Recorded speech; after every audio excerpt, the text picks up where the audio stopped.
Welcome back to Eliances Heroes, where heroes in business align. To be part of our super community and find out more about Eliances, visit www.Eliances.com. That's right. And thank you again for so many of you listening and watching to the Alliance's Hero Show. Also, make sure that you check out our past episode when I recently interviewed the founder of Comedy Central. Make sure you go to Eliances.com because, as you all know, it's the only place where entrepreneurs align. And I'm so excited today. We're going to be interviewing one person, but you're going to believe that we're interviewing probably thousands because he knows how to do so many different roles and so many different impressions. Welcome to the show, Jim Meskimen. He's an actor, voice of Colonel Sanders. His upcoming series is Gaslit with, well, you may recognize these names, Sean Penn and Julia Roberts. He's acted in 5 films for director Ron Howard, including Grinch and Apollo. And we're going to talk more about who his famous mother is. Many of you will know who she is. So with that, let's go ahead and get started. Jim, welcome to the show. Thank you, David. Nice to be here. Appreciate it. All right. I got to ask you, my son, he knew that I was going to be interviewing you, and he has learned how to do a couple different impressions, but he says, you got to ask him, how do you teach your vocal cords to be able to pick up so many different characters?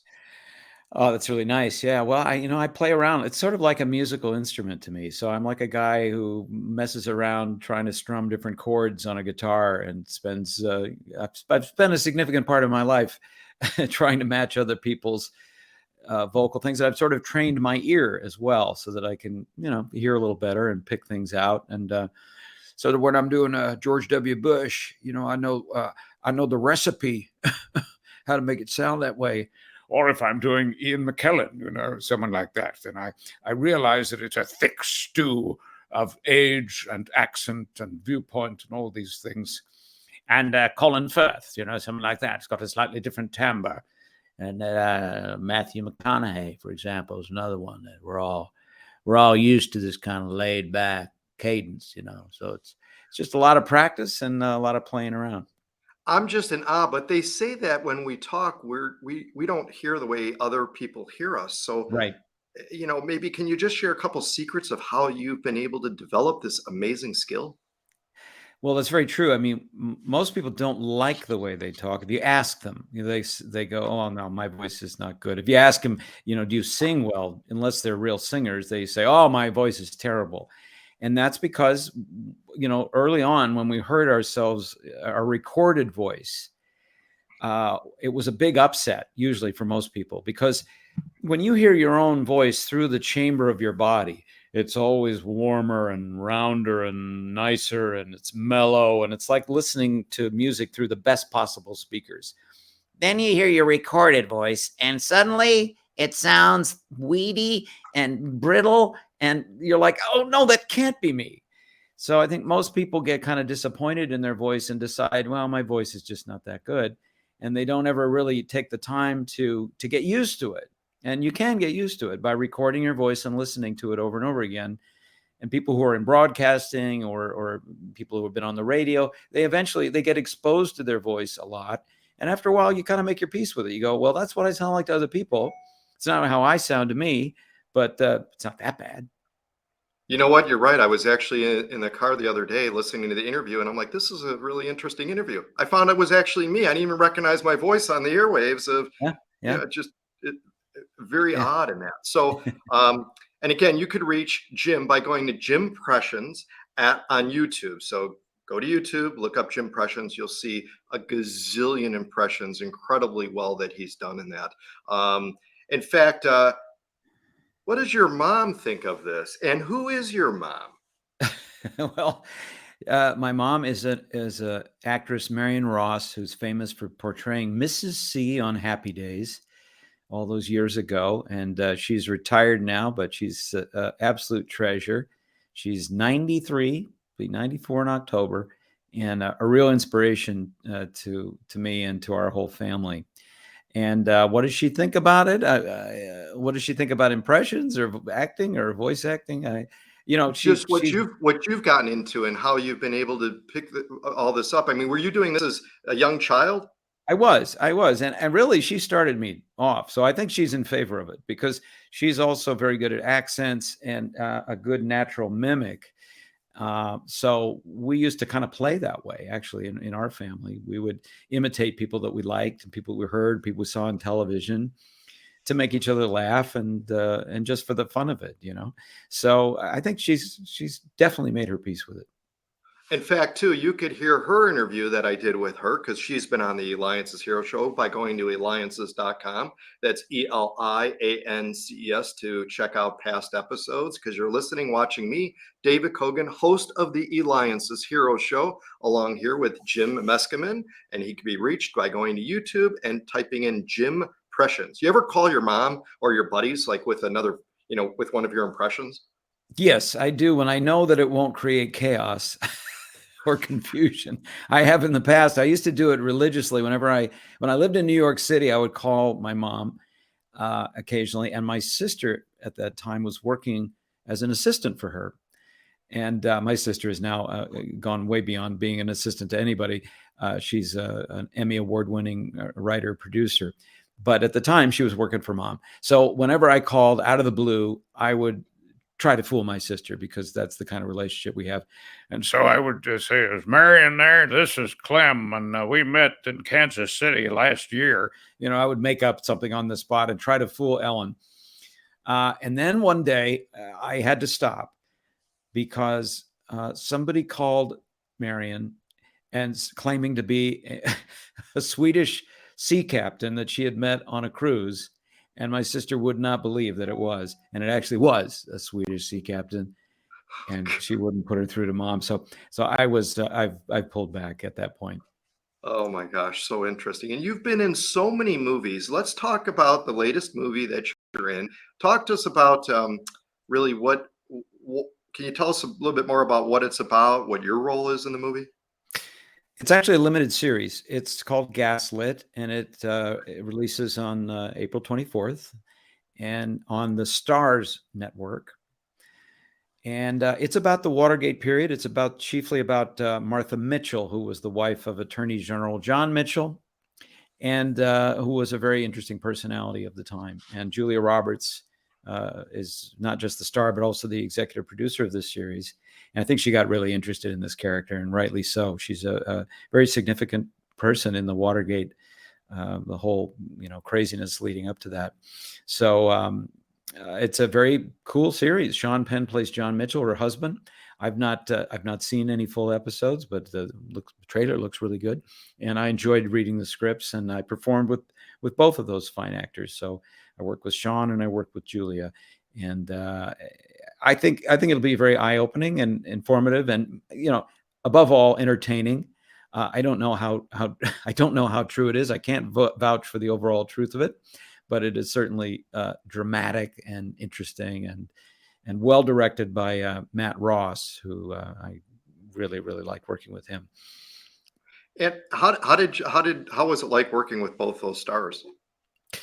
Well, when you work with Oscar winners and professionals, as I have had the good fortune to more than a dozen times, I'm always impressed by how professional they are, how easy they are to work with, and how just sort of straightforward it is for them, because it's their life. They are, I'm lucky if I work 3 or 4 days a month, I'm feeling pretty good about it. They're working, over 200 days a year, probably, on different projects. And so they get into a rhythm, and for them, it's very A to B. It's not very complicated. Usually they're not divas or stressed out people. They've built their life around it, and they're successful for many good reasons. So it always surprises me that they're pleasant to work with, and easy to work with, and just sort of straightforward. Like I work with Daniel Day-Lewis on There Will Be Blood, and I in that famous scene where he's giving that long monologue with his son in the house to all the townspeople, and I was one of the people in that scene. And I watched him do that speech over and over again. And I thought, well, yeah, I mean, that's the way you do that. He makes it look easy, I guess, and that's what real professionals do. When did you know that you had the skill set and the drive to want to be in films and series and doing all the work that you've done in the entire industry. Well, thanks. I still am working on my drive, but and my putt. But it was in my 20s really when I made a commitment to it. I'd always sort of dabbled around in it. I'd done plays in college and in high school, and I'd even sort of approached it and done some auditions and stuff in LA. But I had an epiphany because I was a visual artist first. I was a cartoonist illustrator, and I trained to be a painter, classical painter.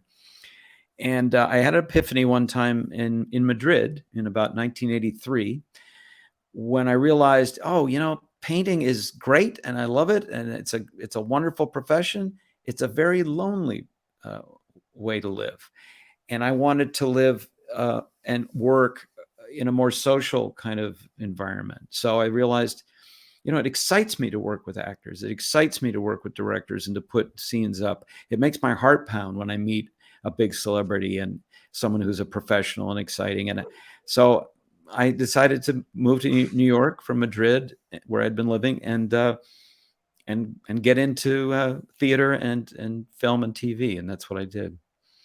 And out of all those films, theater, and TV, what do you think stands out the most for you? Which, if you could pick, I know it's difficult because you've been in so many, but certainly there has to be one or two that just kind of pop up that live rent free in your brain, in your head. Nice expression. Well, I tell you, when I did a TV series called Impress Me, which was about voice actors and impressionists. It was a story about two guys that wanted to be professional actors, but were sort of always being asked to do impressions because they were good at it. And that also starred Ross Marquand, who is in The Walking Dead and became quite famous from that show. And he's a really, really great impressionist, it turns out, which I don't think has been exploited in The Walking Dead. I haven't seen every episode, but I think they were more concerned with just staying alive. And that was a great experience. It was written by a guy named Ben Shelton, and it was slightly improvisational. It was very creative. It was semi-autobiographical. And I knew that people would really get a big kick out of it because there was no other show like it on television. So that was really super fun. Also, it was not a big budget thing. So we were using people's houses. We were shooting on the street. We were doing kind of guerrilla filmmaking, and nobody was getting paid very much. And I find that is all those things are a common denominator to a really good time, and something I'll never forget. I just cherish that experience forever. It was really a high point. Well, that's excellent. Again, you can reach Jim by going to YouTube, Jimpressions, going to YouTube, Jimpressions. So, Jim, again, you have a wealth of experience. You started in your 20s. What do you have to say to, the younger adults out there, like my son? Again, he's been practicing doing some of these various impressions, and he comes to me in that. But what kind of maybe secrets can you share with them to either fine tune their craft or to really have the drive and have done, again, so you've done so many, you do a gazillion different impressions. I do a lot of impressions. I do people that haven't even been born yet. That's how good I am. Well, I'm actually going to be launching within the next week or so a whole online course in voice acting and impressions. So I have been taking a look at this area, and I'm definitely interested in helping other people. I get approached by quite a lot of young actors who want to break into voiceovers or whatever, and just guys that like impressions. It's mostly guys, but I do know some very talented women that like it too. But I would say, kind of related to what we were talking about earlier, before you dive into a whole lot of changes in your voice or trying to be other people, it's a very good thing to know what you're dealing with, what your equipment sounds like just without any bells and whistles. So the idea of recording your natural voice and getting used to the way you speak and what it sounds like to other people, getting used to that really early will help you. It would be like, if you were trying to sell something that you'd never actually taken out of the box. You want to take it out of the box. You want to take your voice out of the voice box, if you will, and listen to it a lot and get used to it and make your peace with it. And then you can say, oh, well, I kind of know, because we're trying to match something, right? If I'm doing an impression of Let's see, who could I do an impression? Well, Nick Offerman of Parks and Recreation. If I'm trying to do an impression of Nick Offerman, I first have to sound like where are the differences between my voice and Nick's voice. Well, there's a whole different rhythm, of course, and there's a different timbre. And I find by keeping one eyebrow raised, it helps. But if you don't know where you're starting from, very difficult to make the leap into a different character. Absolutely. Well, Jim, you entertain so many. You bring joy to so many. You've been in voice doing so much various work. Make sure that you check out Jim Meskimen by going and also to checking out Gaslit. That'll be coming out. It's with Sean Penn, Julia Roberts. So make sure you check that out. Jim, thank you so much. You know what, for bringing joy to so many. That's a hero. Thank you so much. This has been David Kogan with the Eliances Hero Show. And make sure you go to YouTube after this interview. Go now and check out Jim Impressions on YouTube. Thank you so much. This has been David Kogan again with the Eliances Hero Show. Thank you, David.